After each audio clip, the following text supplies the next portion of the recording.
Spider-Man is feeling sorry for himself on a rooftop about the death of his love, Gwen Stacy, and the death of his friend's father, Norman Osborn, when he is attacked again by the Man-Wolf. Spidey fights back, but his heart's not really in it. He can't get Gwen out of his head, until he notices the pendant that the Man-Wolf wears, and he recognizes it from somewhere that he can't quite place. But before he has a chance to figure it out, the moon begins to set, and the Man-Wolf flees, leaving Spidey on the ground, too wounded to give chase. As Peter Parker returns home, bandages up a large cut across his chest and rests, we check in on Mary Jane, who is worried about Peter, and Flash Thompson, who thinks that Peter should have got over the death of Gwen by now. As they talk, Harry enters the diner they're in, and Mary Jane goes to him to check that he's okay. He's been missing for days and his dad just died. But Harry just yells at Mary Jane. He doesn't want her false sympathy. She should save that for Peter, the boy she's been hanging around with when she's supposed to be his girlfriend. Upset, Mary Jane runs out. Meanwhile and elsewhere, J. Jonah Jameson visits his son's home, hoping to not find what he thinks he'll find. But he does find it, his son, John Jameson, wearing the same outfit as the Man-Wolf that attacked him last night. His son is some kind of werewolf. He wakes John up, asking for an explanation, and John explains that he was part of a secret space mission, that he found a rock on the moon and brought it back to Earth, but he couldn't get it out of his mind, and so he borrowed it from the lab and wore it as a pendant. But when the moon rose at night, he was transformed into a horrible wolf creature, and he found that the stone has grafted onto his skin and couldn't be removed. He even tried to wear a special yellow suit to block out the moon's rays, but it didn't help. Hours later, Spider-Man wakes and swings by the bugle, hoping to find where he recognized the stone from. But instead of answers, he's met by Jonah and the police, who shoot him with tear gas, and Spidey is forced to dive out of the window to escape. Wounded, still weak from the previous night's fights, Peter goes to visit Mary Jane, hoping for some comfort and rest. But with Harry's words lingering in her mind, MJ throws Peter out, telling him to call her when he's more cheery. That night, as the moon rises once more, John Jameson tells his father to leave before he transforms, but Jonah refuses, and is struck by the transformed Man-Wolf for that stubbornness. The Man-Wolf leaps down to the street below and comes across Christine, John Jameson's fiancée, and he moves in for the kill. Luckily, minutes before, Spidey had figured out where he recognized that stone from by wondering why a werewolf was wearing a costume, and so he arrives at John Jameson's house just in time to save Christine and to defeat the Man-Wolf for good, ripping the stone from his flesh. As John Jameson becomes human once more, Spidey throws the pendant into the river and then admonishes Jonah for caring more about the bad publicity than the people that could have died at the claws of his son. 3 thugs attack a man in the streets, and Spider-Man swings down to protect him, only to find that the man has done a pretty good job of protecting himself, although Spider-Man is able to stop one of the thugs from stabbing the man from behind, and in the tussle, the man is revealed as Namor, the Submariner. Thinking that Namor must be doing some type of crime, Spider-Man attempts to apprehend the villain, and is instantly stopped, with Namor telling him that he means Spidey no ill will. Then Spidey tries again and is stopped again, with Namor repeating the same request, leave him be.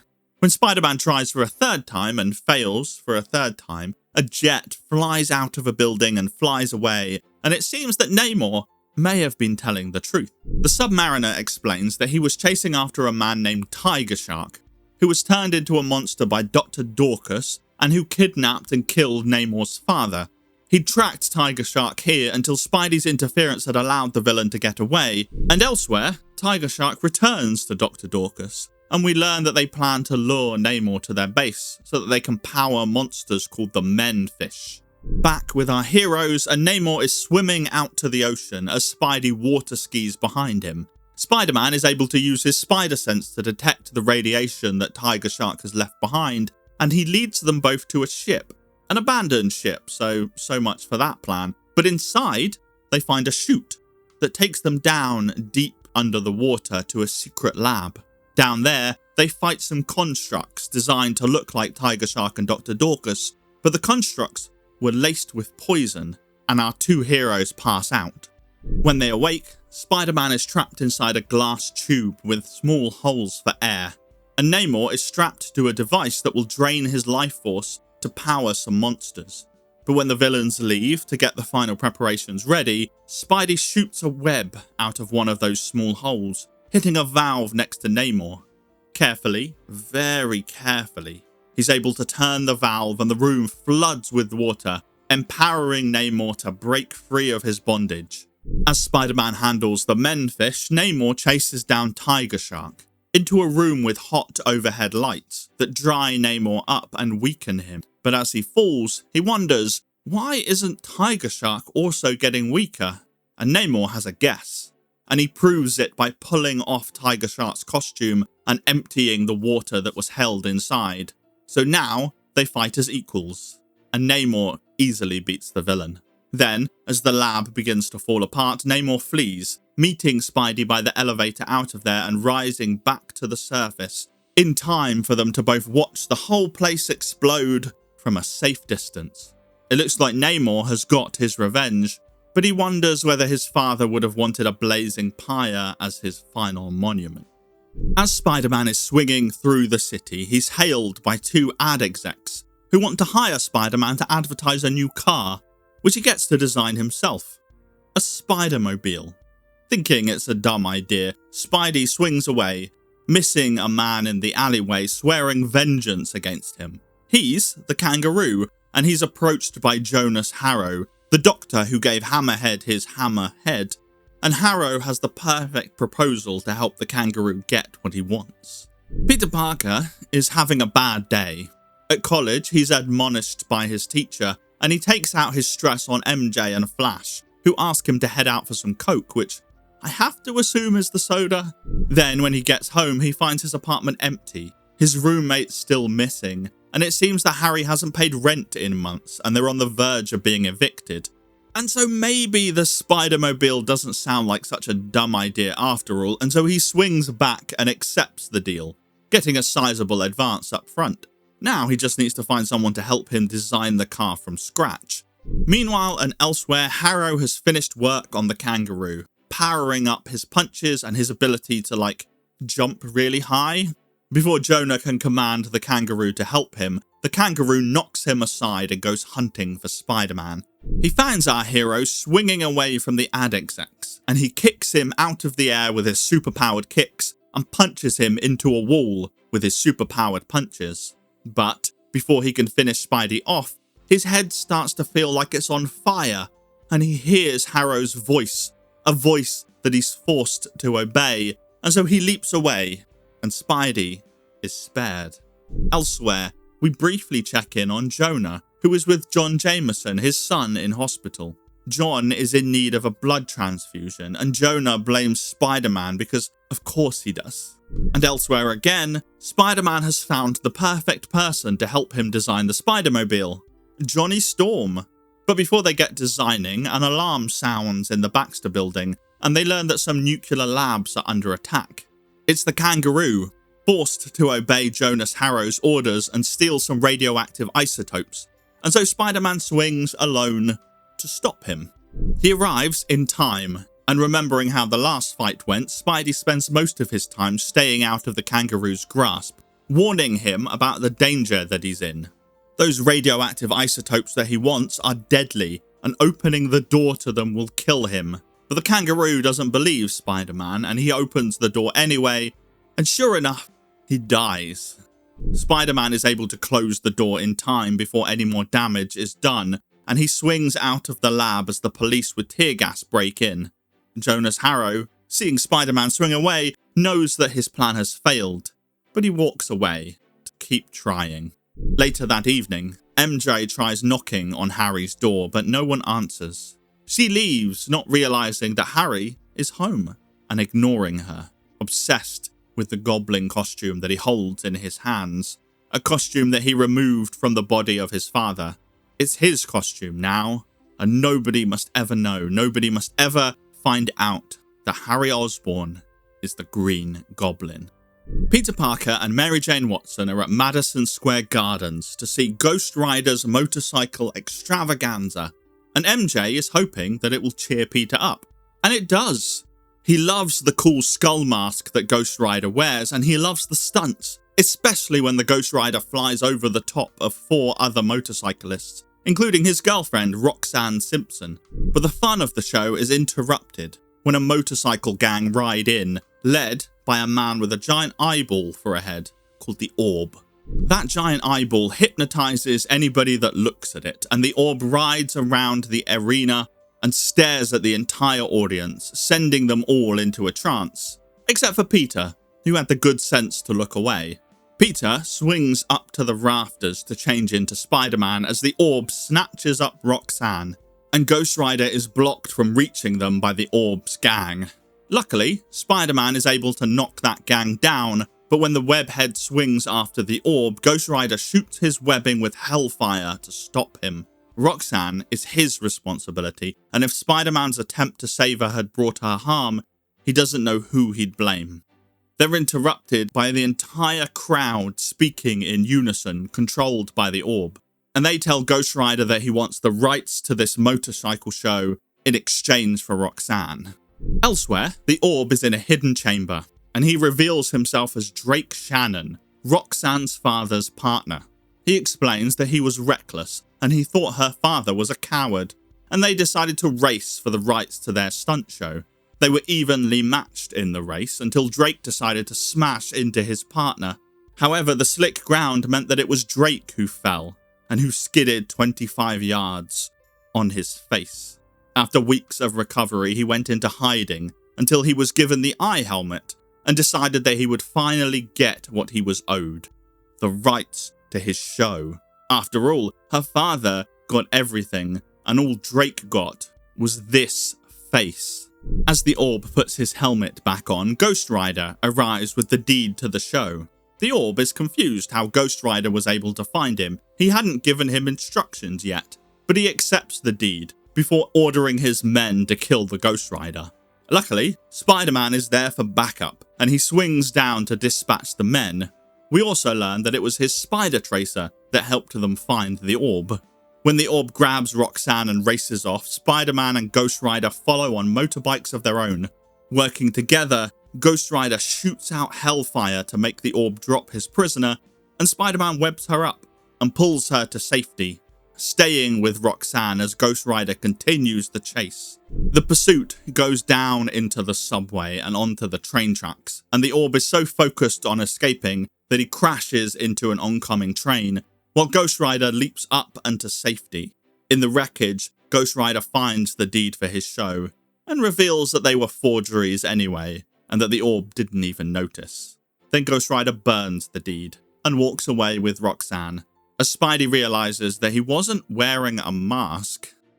There has been a murder outside of Mary Jane's apartment, and Mary Jane might have seen who did it. Changing out of his Spider-Man costume, Peter Parker pays her a visit, hoping to convince her to speak to the police.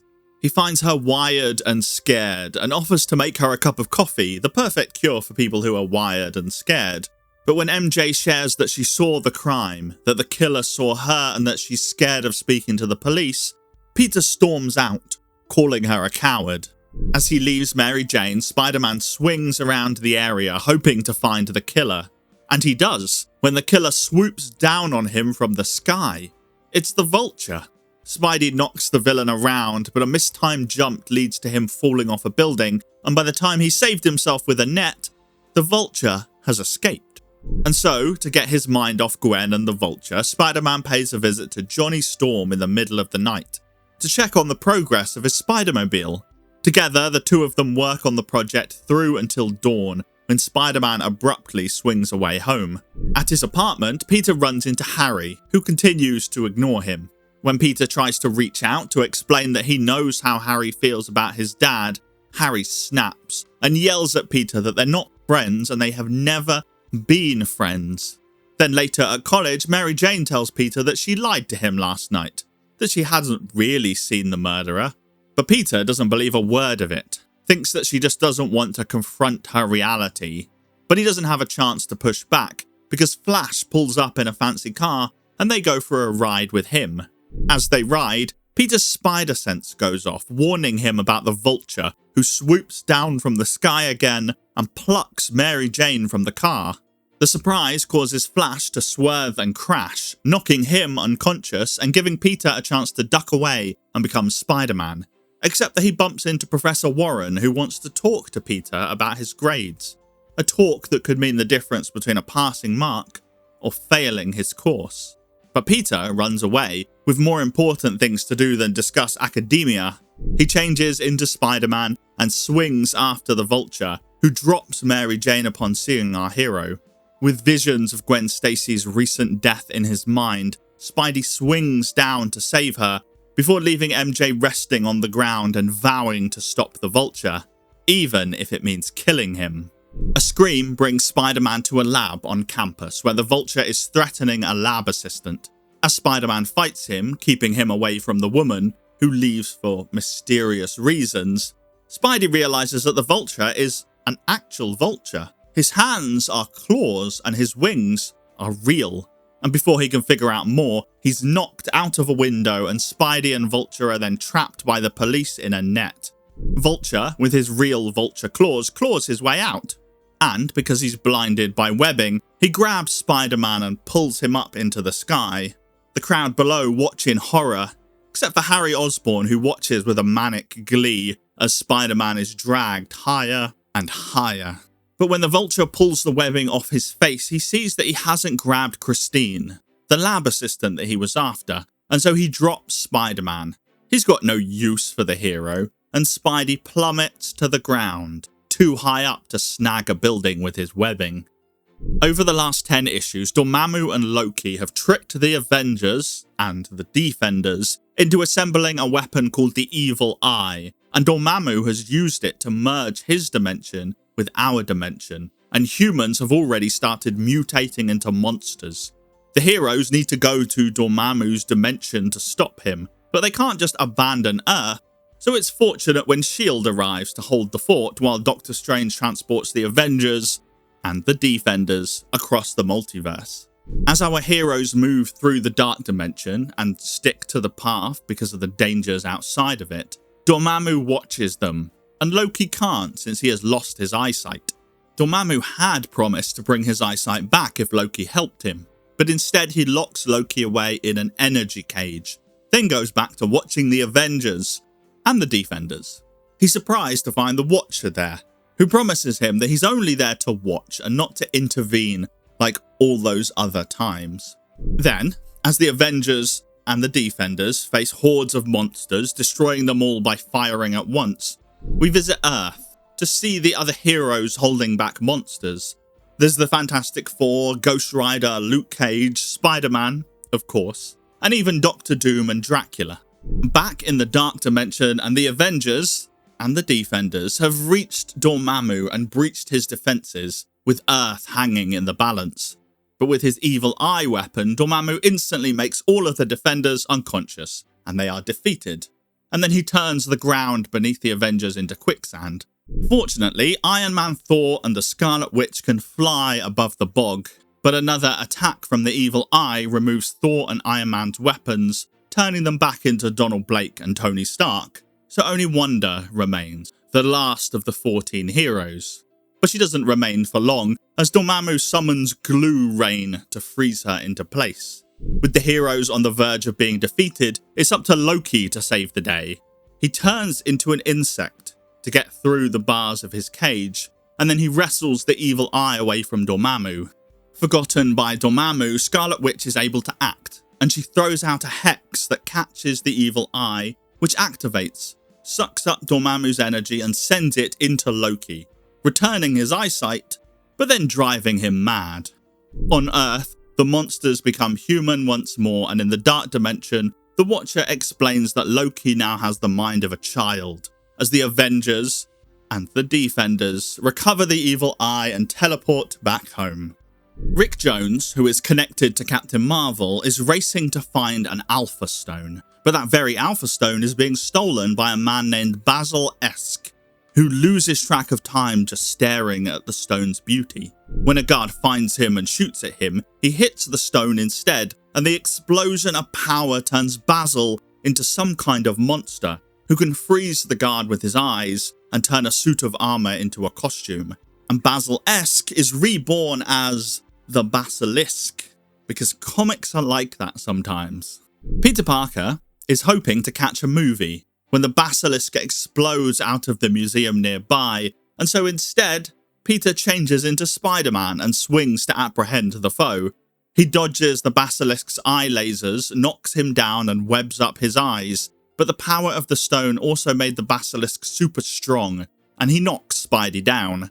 Before the Basilisk can finish Spidey off, Rick Jones rounds the corner, uses his Negabands to transform into Captain Marvel, and stops the villain.